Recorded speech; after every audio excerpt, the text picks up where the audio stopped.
writing, and we are going to uh, help you. Understood?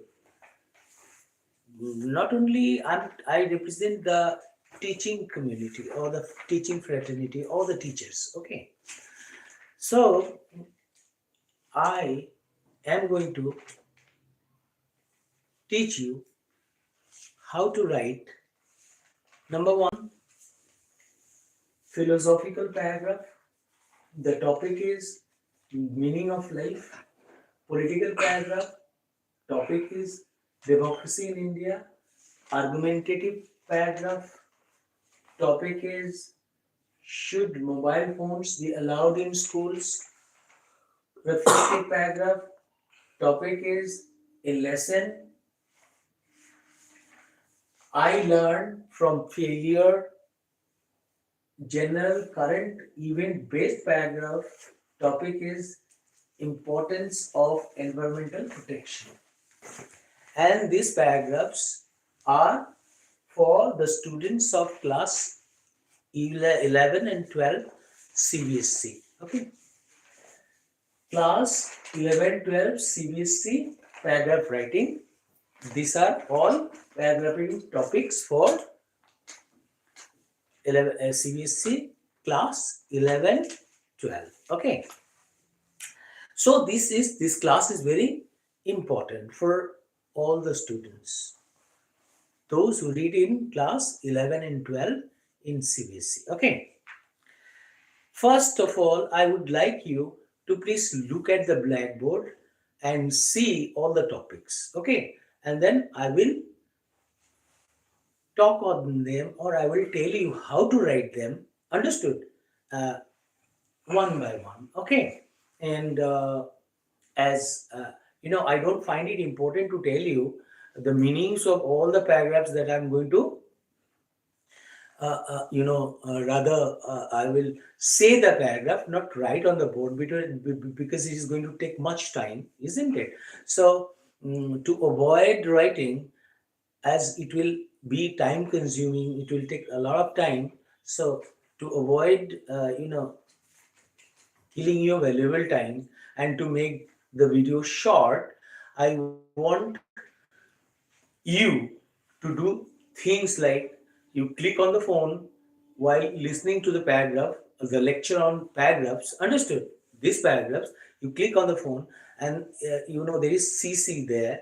If you click CC, automatically you will get the translation in English. Understood? And you just write down the translation, and then the translation or the speech, or understood, the paragraph, the sentences that I'll be making based on these topics will appear on the mobile screen, or on your the screen of your laptop, a palm top, or even if you use computer. Okay, so that's how you can write the entire paragraph, and then you can practice, understood, writing them and memorizing the words and all. Is that clear? So I'm sure that today's class will be interesting for you, as the paragraphs are of different types. Understood? And philosophical, argumentative, reflective. Understood?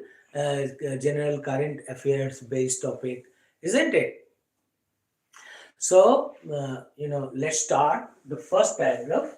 The paragraph is philosophical paragraph, and the topic is meaning of life. Meaning of life. What is the meaning of life according to you? For some, life is meant for happiness, while for others, life is meant for helping the poor. Understood? Or it is a gift of God, it is a chance, understood, to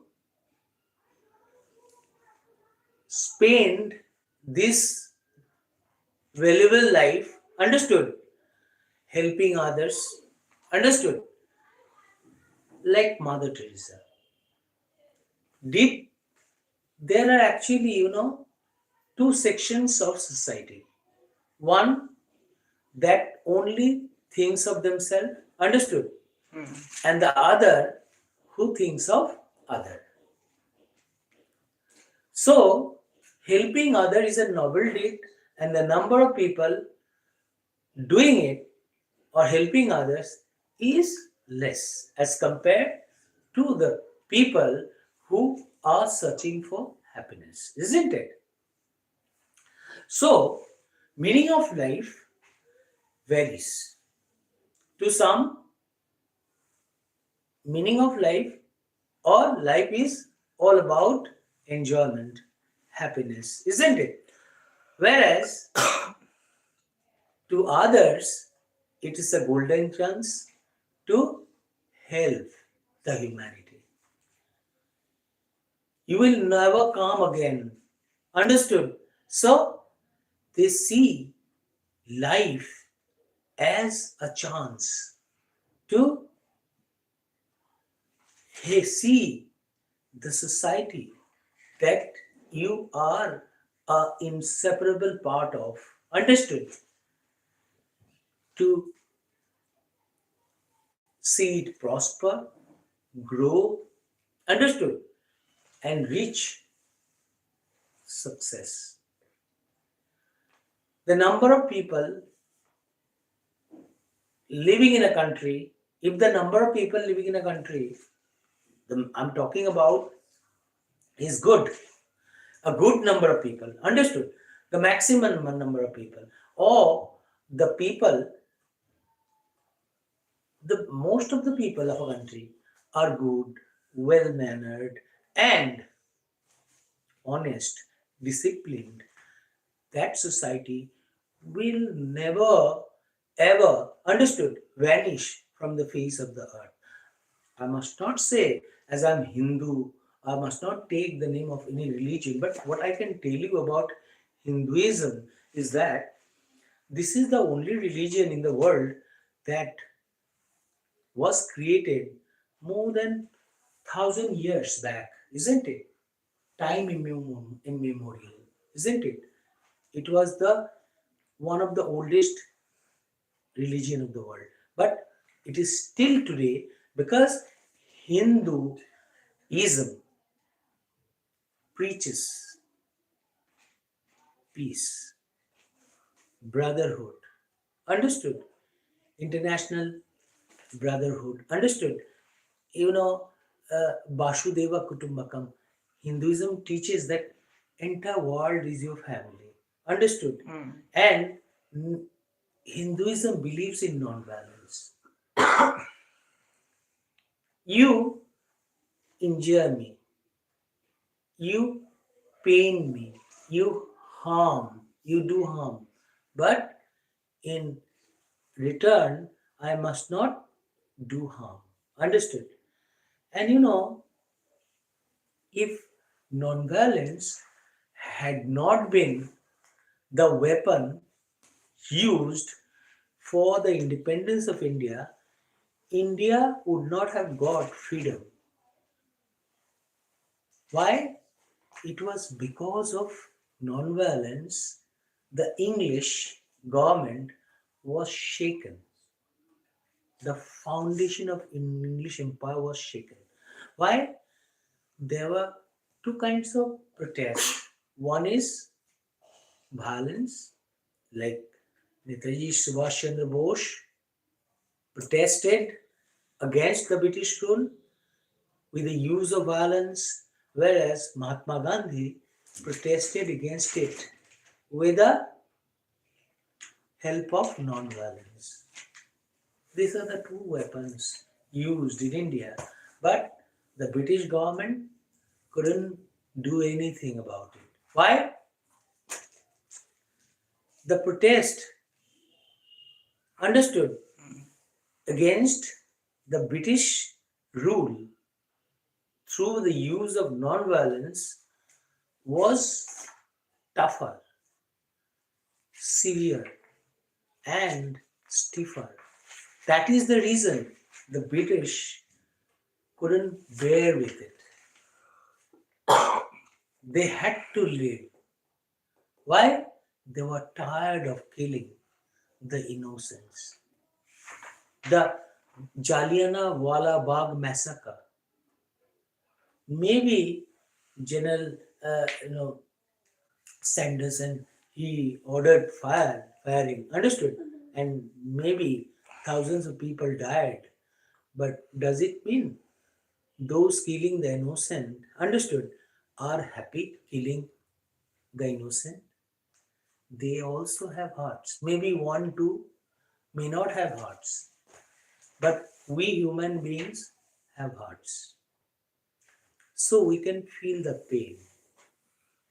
That's why General Dyer is a character, understood, that was responsible for the downfall of the British Empire, because you can conquer the hearts of people all over the world by being soft,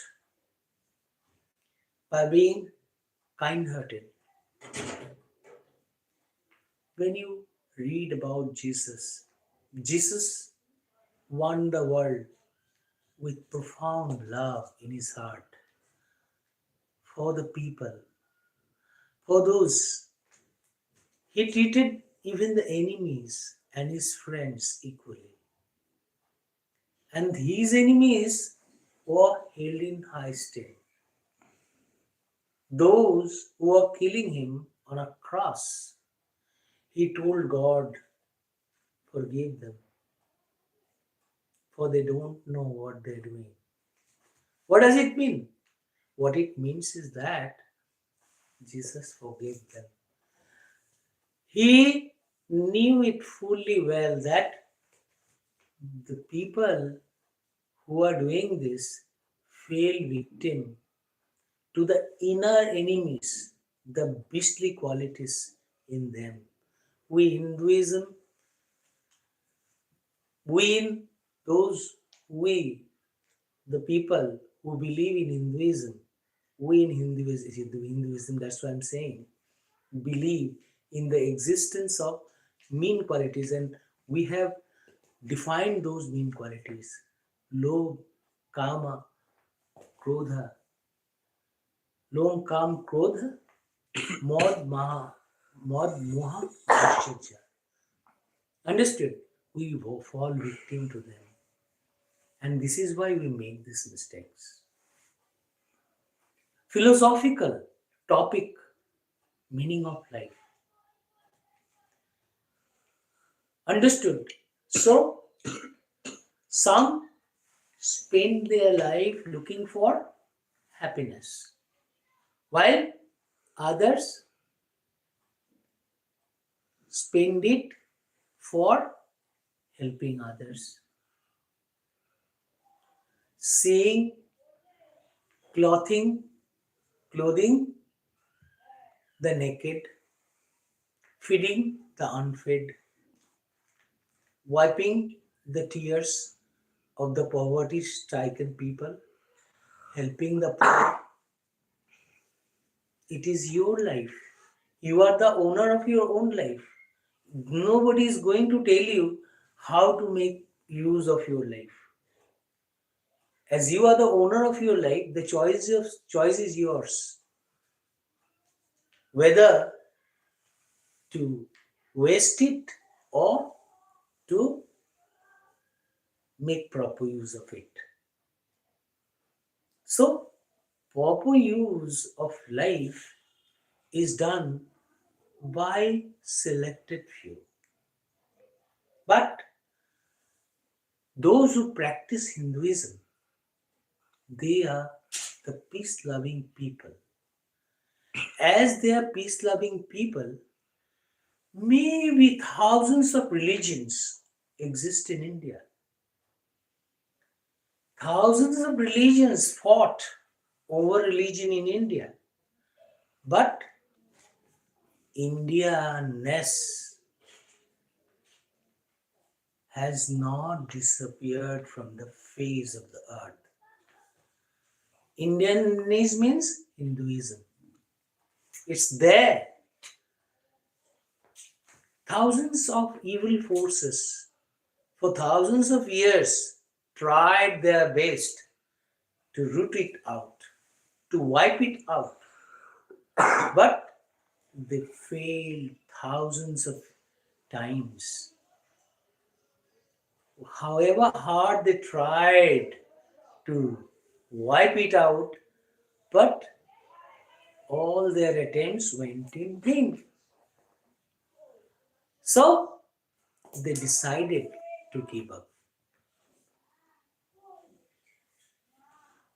India of today doesn't look like the India of yesterday. India of yesterday was much, much bigger. If you go to Indonesia, Java, Sumatra, there are so many places in the world where Hinduism used to be practiced. Maybe new religions have been being practiced. Understood? Maybe the believers of new religion or the people believing in new religion have occupied those places. But does it mean Hinduism vanished? No, it is still there. Why? Do you know why it is still there? It is there because the DNA in those people who once practiced Hinduism is still there. And this is the only reason why sooner or later they will again come back to where they were once. Maybe their permanent change is not possible. It was, it is a temporary change, but Hinduism is what can never change. Understood? So, my dear, though I have just tried to make it philosophical lecture, isn't it? Okay, fine. You better go. Are you going to take some medicine? What? Water. You go and bring some water for me as well. So I'm sure that you understood this topic, right? Philosophical grammar, the meaning of life. I have just given this lecture just to make you understand what this topic is all about. Understood? So when you see a topic like meaning of life, it is very difficult to understand the meaning of life. To me, meaning of life is one. To the others, meaning of life is different. What is meaning of life to me will not be same to others or will be different from what I think the meaning of life is. It varies from person to person, isn't it? So now come to the lecture. So as you are the master of your own life, you have to decide how you will use it. Life is not meant for happiness, it is meant for doing good to others, helping others, clothing the naked, feeding the poor. But the number of people thinking of helping the poor is less as compared to the ones who are searching for happiness. Understood? So, but all I can tell you is that if you look at happiness, I think you are in need of temporary peace of mind. If you want to live at peace with your neighbors, and if you want eternal peace, permanent peace, money cannot put an end to your desires. Money cannot give you peace. Maybe you can it can satisfy your needs, desires, or bodily desires, understood, and can give you mental satisfaction, but it cannot give you the peace of mind. It cannot help you to be at peace. Mental peace or eternal peace is a different issue altogether. Those who do not harm others, maybe they have less money, maybe they don't have a lot of money, but the life that they lead is more peaceful. Even if they sleep with their doors open, they have a sound sleep. For they know fully well that the number of enemies understood in their life is less. Why?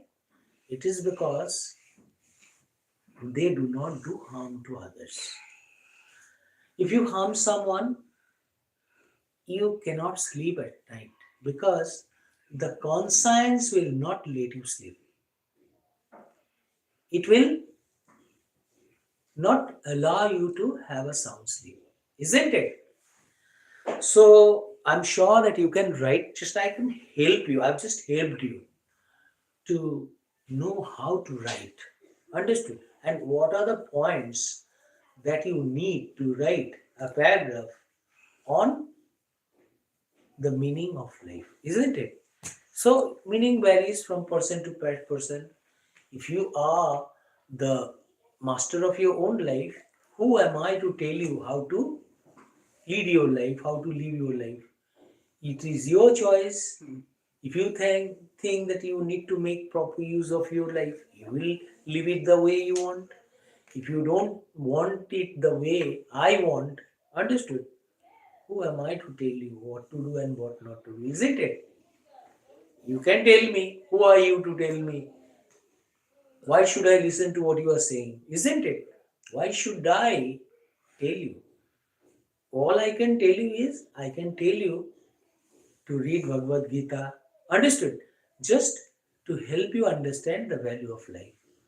And you lead it the way you want. But life is not meant for happiness, it is also meant for helping the poor, clothing the naked, and feeding the unfed, isn't it?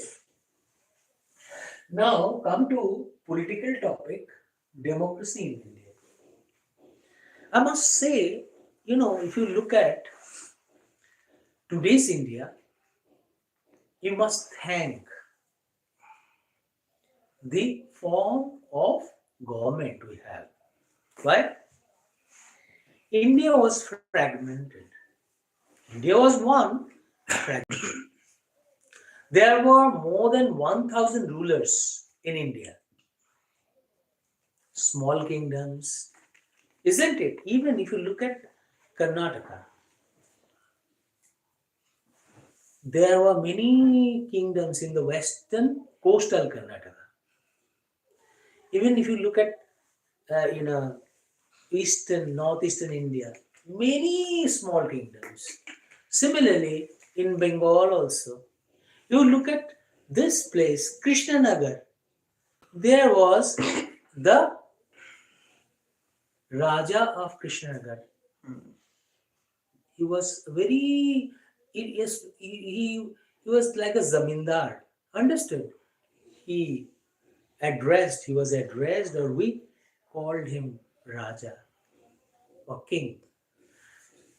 That is why if this a tiny place like Krishnanagar had a king, what does it mean? Have you finished? Write all the topics. Go.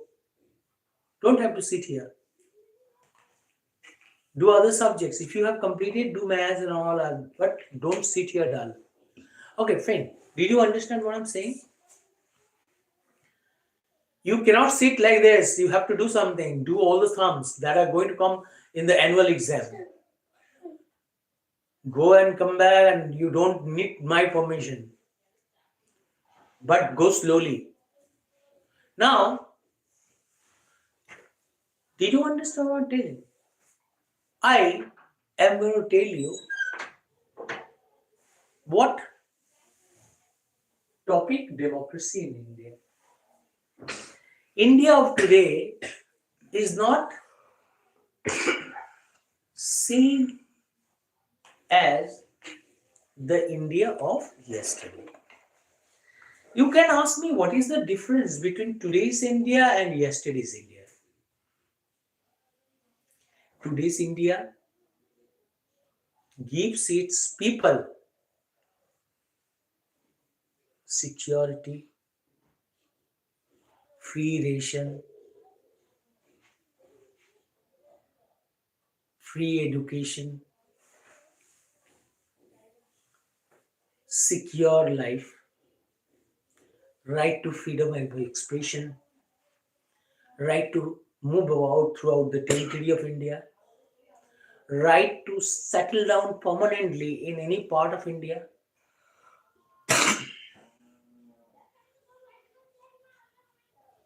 Do you understand? In today's India, the you know domestic walls. Understood what is domestic walls of differences based on caste, community, religion is getting extinct, disappearing. People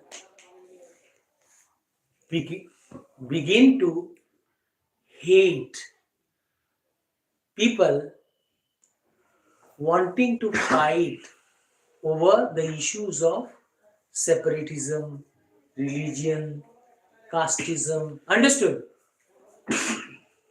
Few years back, some people in some parts of India were fighting over separatism. Now, the issue of separatism disappeared from the map of India. People began to believe India is the only abode of peace in the world. The only abode of peace in the world is none other than India. Wherever you go, be it the richest country in the world, people are not happy. Why? It is because of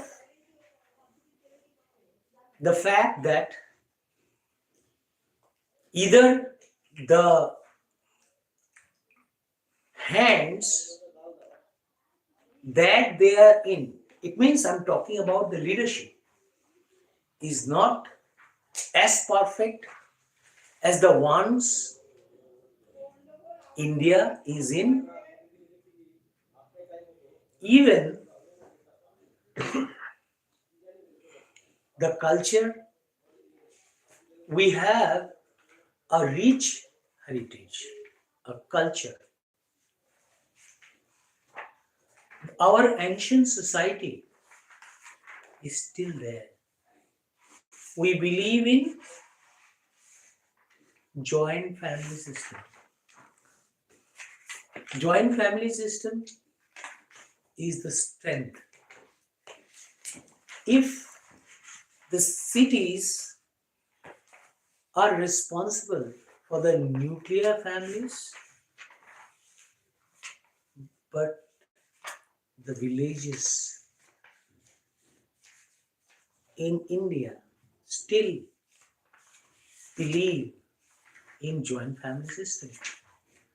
This is why our culture is as strong as it was thousands of years back. This is the reason India is stronger.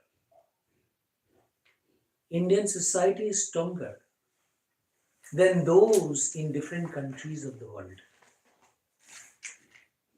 Indian society, with its religion, cultural heritage, is a source of peace,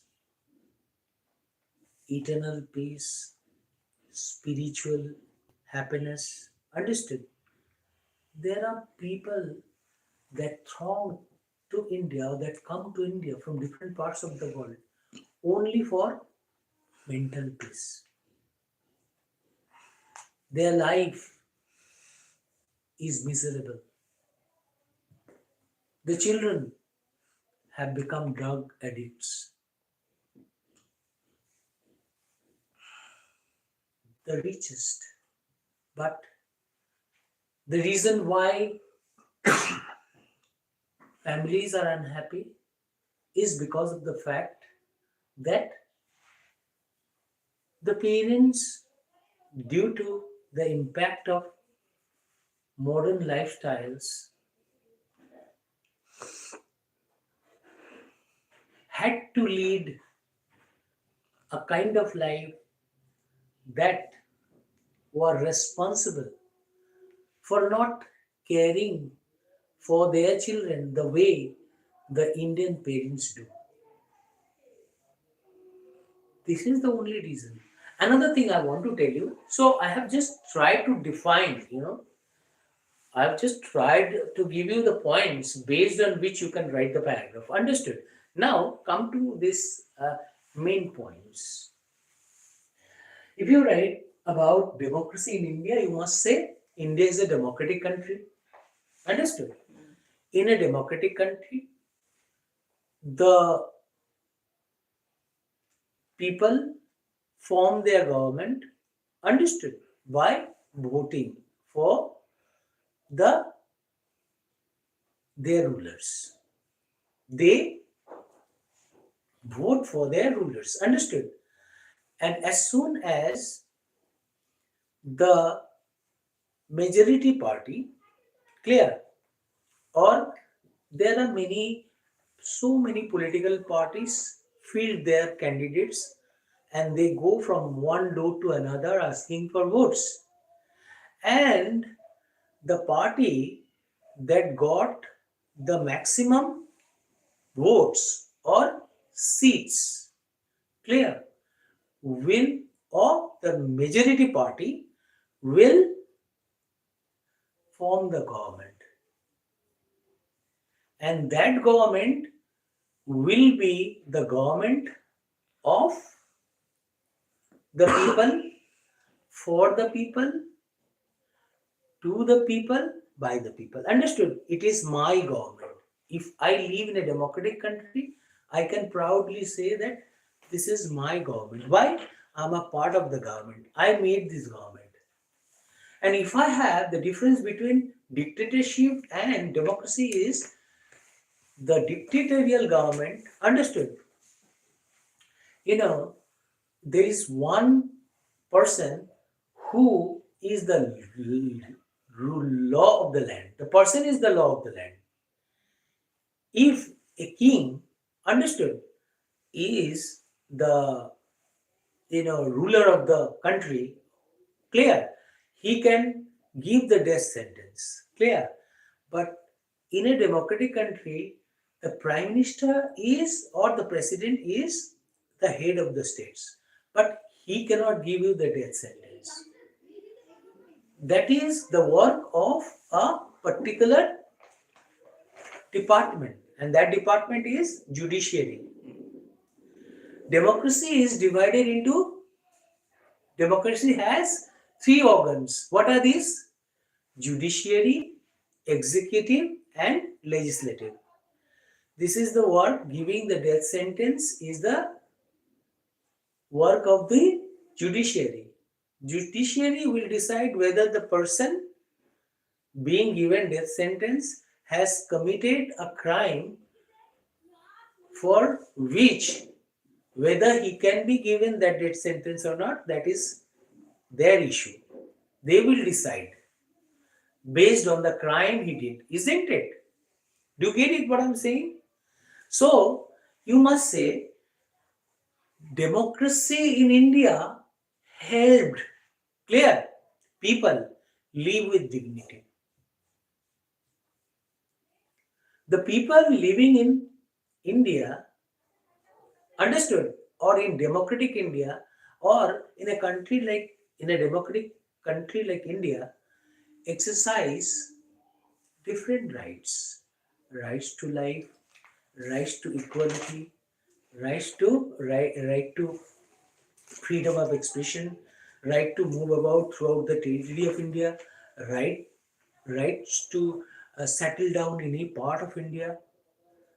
But if you look at India, that was not a democratic India, fragmented India, understood. Even before the British rule, even during Mughal rule, the India of today, understood, is different from those India under British rule, under Mughal rule. Why? Today's India gives right not only to the richest. Today's India treats both the poor and the rich equally. In today's India, both the upper class and the lower class feel secure. In today's India, untouchability is not practiced. In today's India, people feel safe and secure. In today's India, I must say, in today's democratic India, people are happier than ever before. In today's India, people get free access to education. Education is free to all. In today's India, poor do not die of hunger. Why? The government give them not only free food, free education for their children also. So, can't you say in today's India, people are very happy? Isn't it? This is why the democracy in India is a good government, is a good form of government. People in democratic India or Indian democracy live or are happier than people, according to me, all over the world. And people living in India practicing different religions live like brothers and sisters, irrespective of caste, community, culture, and heritage. Isn't it? Thousands of languages are spoken, including dialects, but India is one. We cannot divide India, destroy India, attack India based on culture, community, religion. You cannot make one India, one Indian fight with another Indian based on caste. Maybe they can fight for a short span of time, but they will not fight permanently. They will automatically understand that integrity, or it's a question of integrity of our nation. Someone is trying to disturb the peace and happiness in our country. It is a conspiracy to destroy the 1,000-year-old society. And we can tell the foreigners, you can come between us, you can come from outside and live with us. But if you disturb peace, you will not get chance. So, who will come between us to do harm? If he comes between us, he will, if he has evil intention, he will not get a chance. Indians will not let him live in a peace-loving, world's largest democracy. Is that clear? I hope you have understood. Can you write the paragraph democracy in India? Isn't it? I have given you all the points and what to write and what not to write. Isn't it? Now come to this paragraph argumentative. Should mobile phones be allowed in schools? What do you think? You have your mobile phone is how much? 28. 28,000, right? What does it mean? If you have a 28,000 rupees phone, mobile phone, it means it's a very costly phone, and maybe you kill most of your time using this mobile phone. I don't know whether you use it or not, but I'm just saying. I was cracking joke or I'm joking with you. You don't do it, and I know you're a very good student. You don't do it. But sorry, but does it look good, or is it good to use the mobile phones in school? Just I'm telling you, it's my question. I've not yet started the paragraph. Argumentative paragraph. I'm just arguing. Is it good to use? If I see students of today with mobile phones in their hands, it doesn't annoy me. But what annoys me or what saddens me or what makes me angry is the excessive use of mobile phones by the teenagers. What they are doing today will not only damage their eyesight, this is going to kill not only their time, it is going to put an end to the future that they will build or that their parents think of. Their parents are spending enough money for, isn't it? It is a very dangerous thing. In Bengali, when I was a very little child, I heard my elders reading one Bengali poem, and the Bengali poem was, I can remember, and the poem is,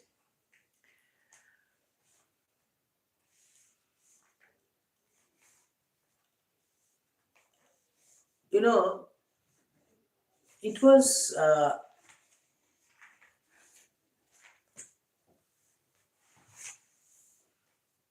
বিষ ফল বাচ্চাদের দিও না, কেড়ে লও, ফেলে দাও, কাঁদাও তাহারে. Mobile phone is like a bish, understood, poisonous fruit.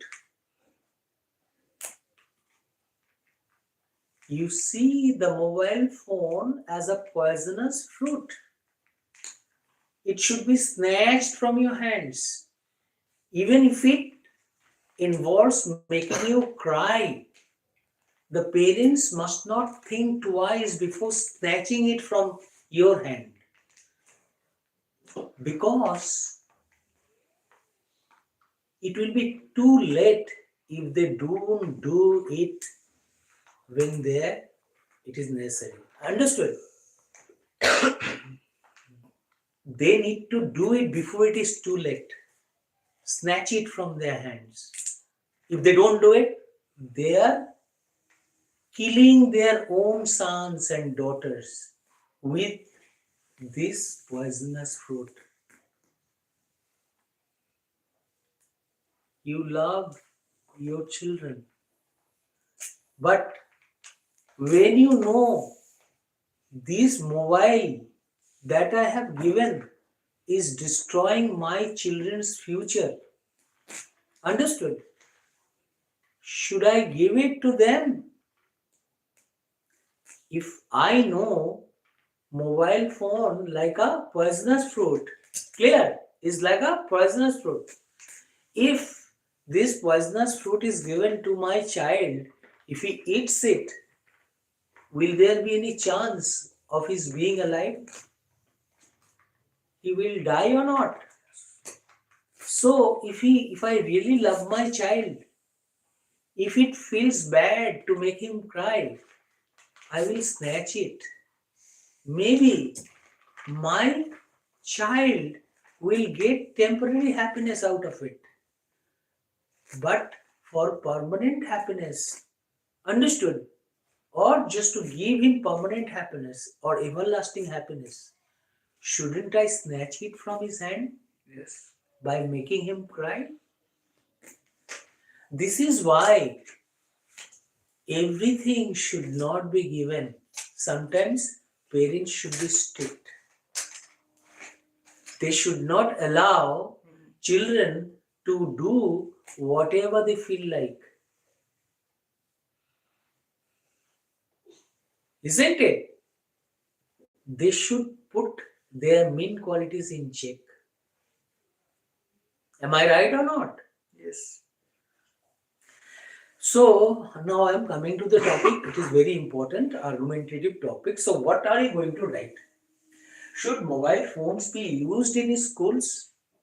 Mobile phones should not be used, but children should not use mobile phones, or the children should not, school going children or school going students, understood, school going boys and girls should not be given mobile phones. Number one.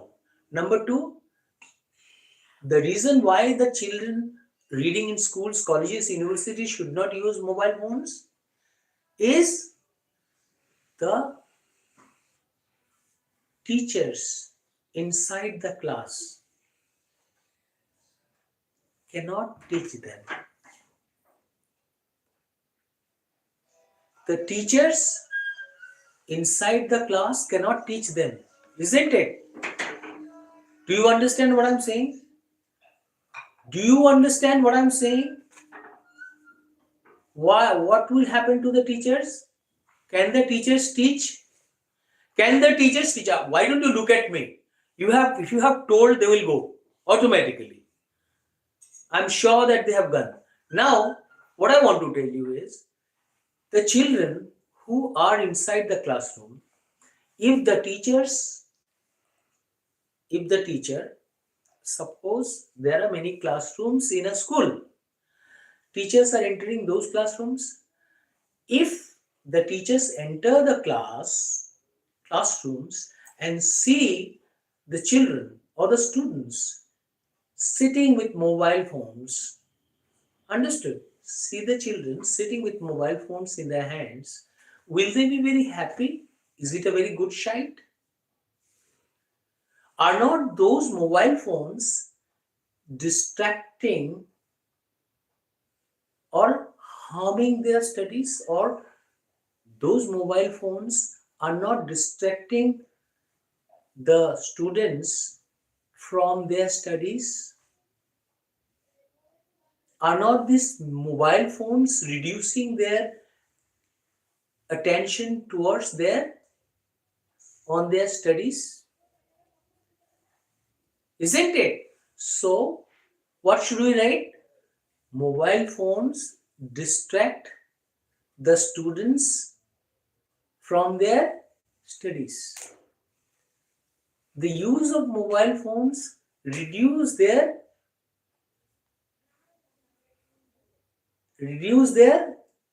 attention on their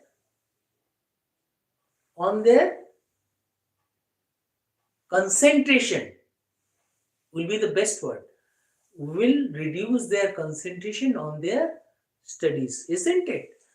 So we must not give. I'm arguing, argumentative.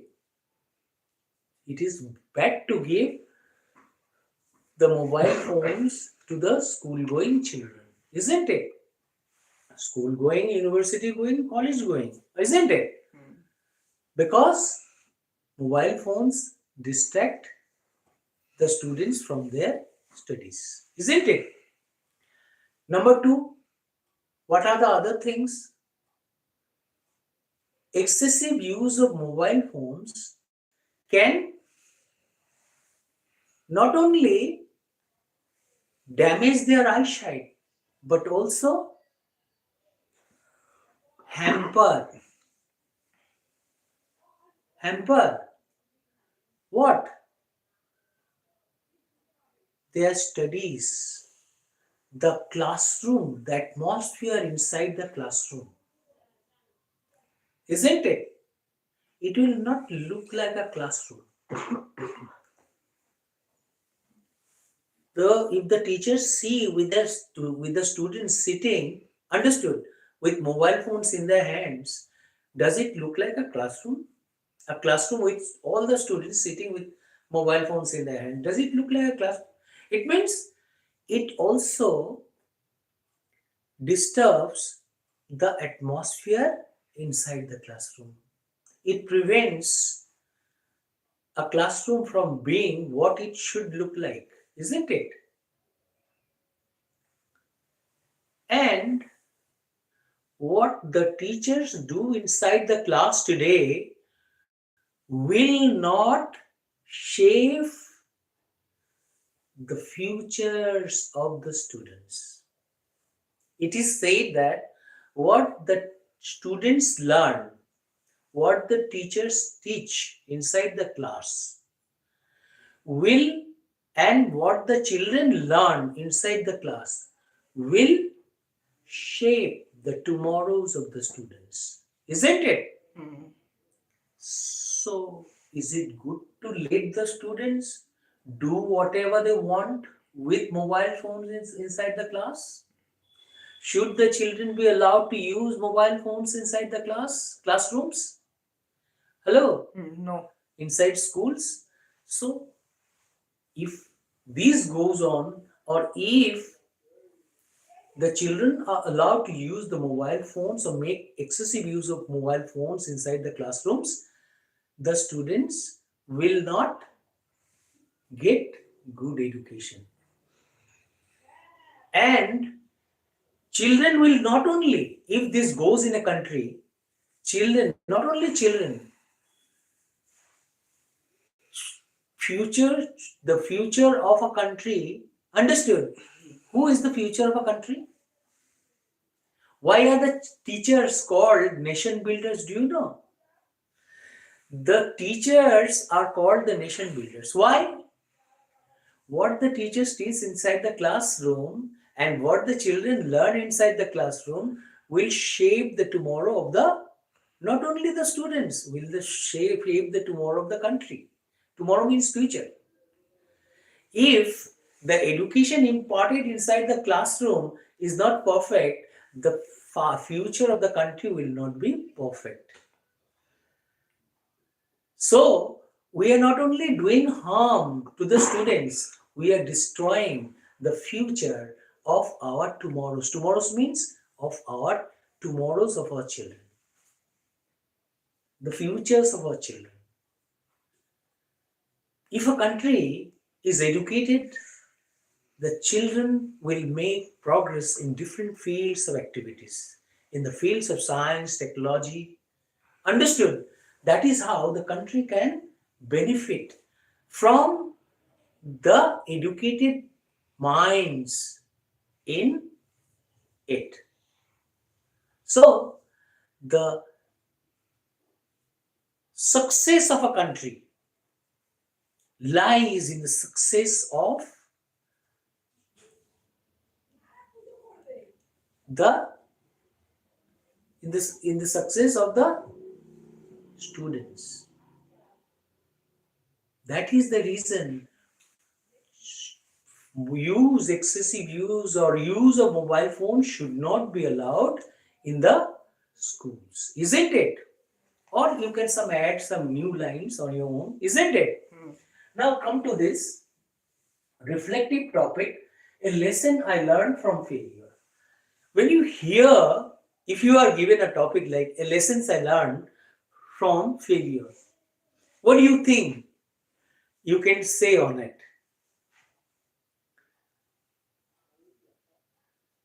Instead of fearing the failure, understood? Our failure is the pillar of our success. Understood? Every failure is a step towards success. Nobody in the world can learn anything without making mistake. It is our mistake that makes us perfect. And nobody in this world can say that I have learned this, learned that without making mistakes. It's impossible. Absolutely impossible. Do you understand what I'm saying? Those who make mistakes, they only learn. Because to err is human. Understood? Yes. So, as it is said that failure is the pillar of success, if you have made mistakes, you have learned. It means, when do we make mistakes? When you try. Suppose you don't know how to write a letter. You try writing some letters and you will see the mistakes you have made and you get your mistakes corrected, and that is how you can learn. These are the areas of weakness for me, and I have to work upon my areas of weakness with either with the help of my teachers, isn't it? That's how the process of learning goes on. That is how we get ourselves educated. Do you understand now? So, instead of fearing failure, you see it as you see it as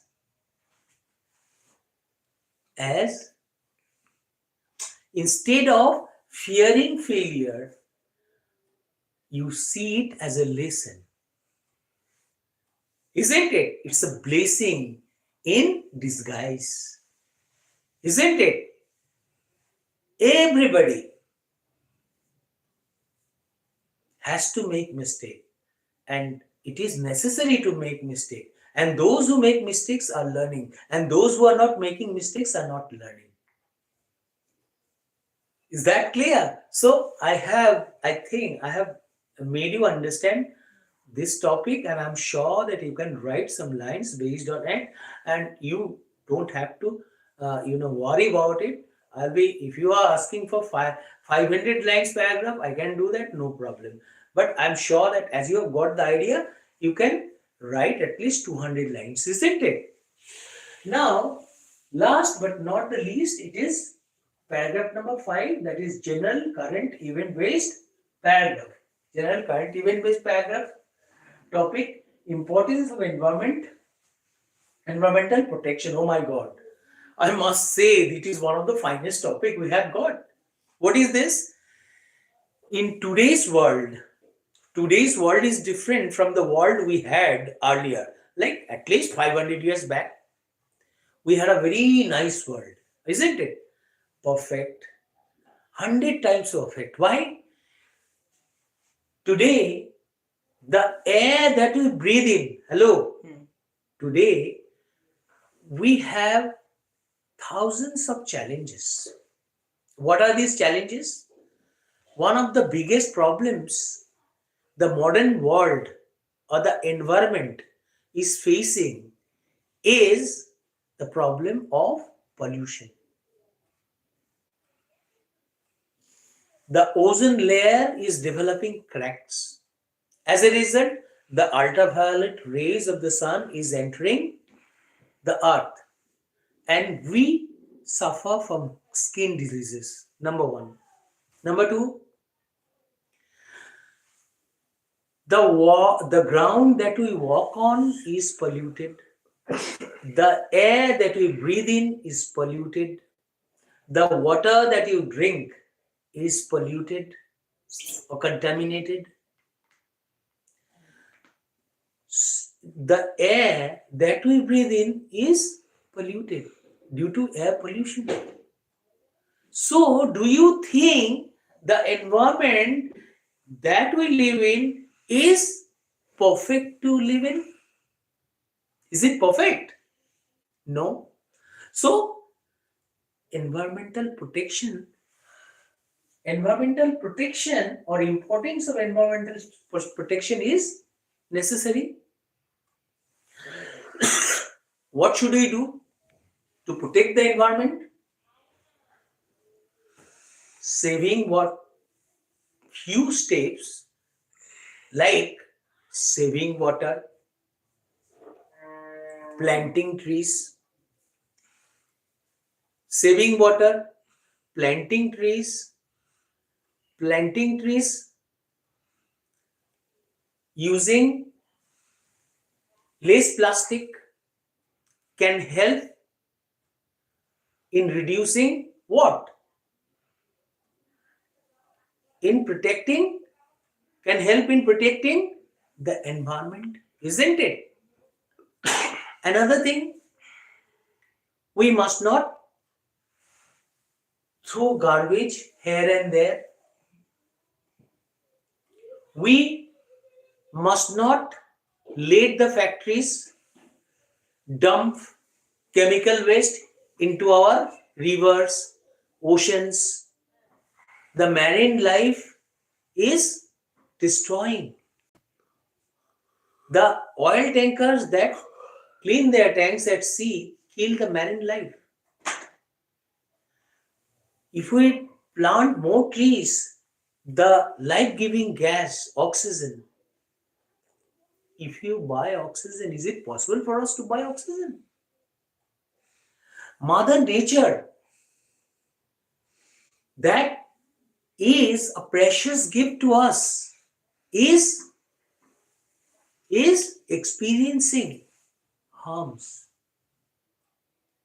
We are killing Mother Nature, and Mother Nature has given us not only our life, not only guaranteed our existence on earth. Mother Nature has given us what?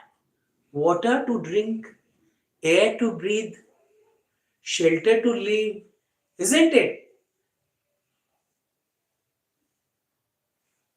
If she has given us so many things, water to drink, food to eat, you know, air to breathe, is it good for us humans to harm Mother Nature or our own home? Is it good to not think of your future? Who is your future? The next generation. Should we leave a dirty world for our sons and daughters who will come in future? It means we are not human beings, we are beasts. Only beasts cannot think of their children. But I must say, the beast, even the beast can think of their children. We human beings are blind even with eyes. What the wild animals in the forest do, we have stopped doing that. We have harmed the environment that we live in. Excessive use of different chemicals, isn't it? Factories are living, understood, the lakhs of liters of chemicals waste from their factories, and this is contaminating not only seawater, river water, and pond, living throwing garbages here and there. What is this? Are we making the beautiful world into a hell? Should we give? If who do you love more than as father? Who does a father love more than his life? His son? Can he give this hell-like situation to his son? Do you want your son to receive a hell that you live in? Understood? From you? For what we do today will be the future of our children tomorrow. If we have made the heaven like world into a hell, what will our children get? They will get a hell instead of heaven. So we must preserve this beautiful world, our environment. We must take care of our environment before we give it to our children. We must keep this environment clean. Understood? We must take every steps possible to keep it clean. Even if it involves shutting down some factories, we must not think twice before doing it. Because thousands years back, people were alive when there was no factories. Understood? But they lived a healthy life. So I want my son to live healthy life. I must not do things that will harm his future. Understood? And his children to come. That's how this little good deed from our side means a lot, isn't it? So you must not waste your time. You must not what? Play with the future of your children. You must take care of the society, of the environment that you live in. We must, if we care for the environment will care for us. With this, I come to the end of my lecture on paragraph writing. I hope all of you must have benefited from my lecture on how to write paragraphs on different topics. If you think that you have benefited from my lecture on paragraph writing, you must not hesitate to give me at least one like. I must not say that it is a class 1 lecture on how to write the paragraph, but maybe it is an ordinary one, as I'm an ordinary person, and I know that you must not hesitate to give me at least one like. Bye.